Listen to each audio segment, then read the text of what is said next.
कामचोर बहू। कांता बहन की दो बहुएं थी, बड़ी कल्पना और छोटी प्रिया। कल्पना का जैसा नाम वैसा ही काम, सारा दिन कल्पनाओं में रहती, न कोई काम करती न कोई धाम। अरे कल्पना बहू, जरा अच्छी सी चटनी पीस दे, आज कुछ मजेदार खाने का मन है।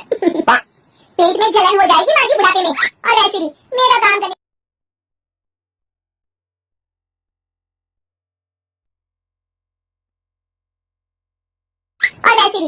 काम करने का वक्त शाम का है, आप प्रिया को ही बोल दो।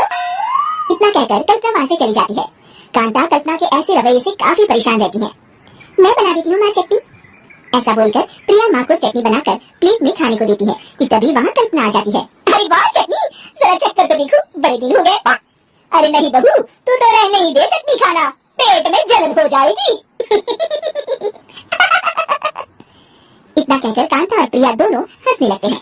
कल्पना सारा दिन या तो मोबाइल में यूट्यूब देखती या फिर सोती रहती। उसका कमरा भी बिखरा और गंदा रहता। एक दिन कल्पना का पति अशोक उससे कहता है, अरे कल्पना, जानवर भी उस जगह को साफ कर लेता है जहाँ वो बैठता है, तुम तो इंसान हो, कैसे इतने गंदे कमरे में रह लेती हो? देखो सारा सामान यहाँ वहाँ बिखरा पड़ा है। ज्यादा अपनी माँ का बोलना बोलो। हाँ, कमरा तुम्हारा भी तो है, गंदा लग रहा है तो साफ कर लो। पता नहीं तुम्हारे साथ मैं कैसे जिंदगी बिताऊंगा। इतना कहकर अशोक वहाँ से चला जाता है। कल्पना बस खाना खाने कमरे से बाहर आती और फिर से कमरे में चली जाती। इससे कांता बहन काफी परेशान रहती। एक दिन प्रिया कांता से कहती है, माँ मैं सारा दिन काम करके थक जाती हूँ, आप कल्पना दीदी से कहिए ना कि सुबह और शाम का काम बांट ले।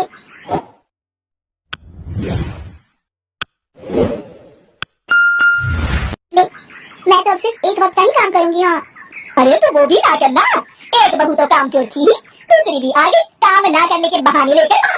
तभी वहाँ प्रिया का पति रमेश आ जाता है। माँ मैं देख रहा हूँ भाभी कोई काम नहीं करती, प्रिया सारा दिन घर और रसोई का काम करती है, अब कुछ करो ना माँ। कांता मन में कुछ सोचती है और कल्पना के पास जाती है। कल्पना फोन पर मेकअप करना देख रही होती है। कल्पना, तुम सारा दिन बस मोबाइल देखती हो, घर का कोई काम भी कर लिया करो।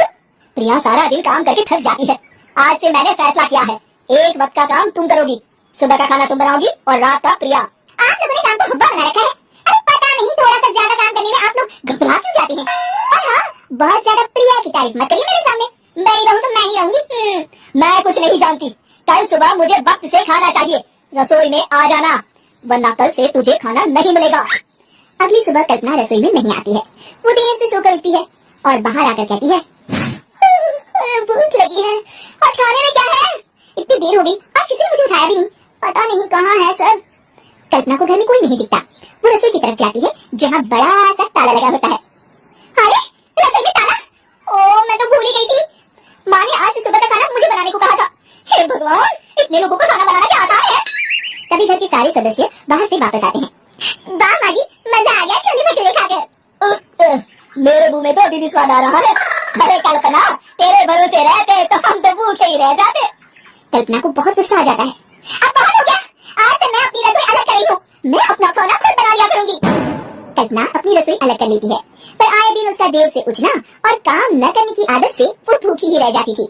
उसी के सामने घर के लोग अच्छे अच्छे पकवान खाते और कामचोर कल्पना को जैसे तैसे ही खाना बनाकर खाना पड़ता।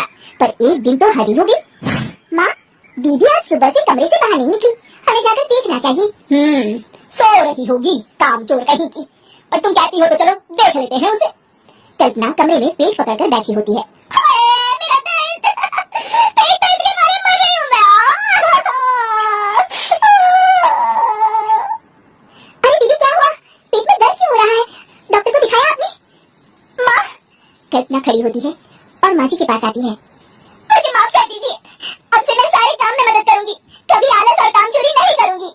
हाँ वो तो ठीक है, लेकिन अचानक क्या हो गया जो तू काम करने को तैयार हो गई, कामचोर कल्पना? लगातार बासी और उल्टा पुल्टा खाना खाने के कारण मेरे पेट में इंफेक्शन हो गया है, काम न करना पड़े इसलिए मैं 2 दिन का खाना एक दिन ही बना लेती थी।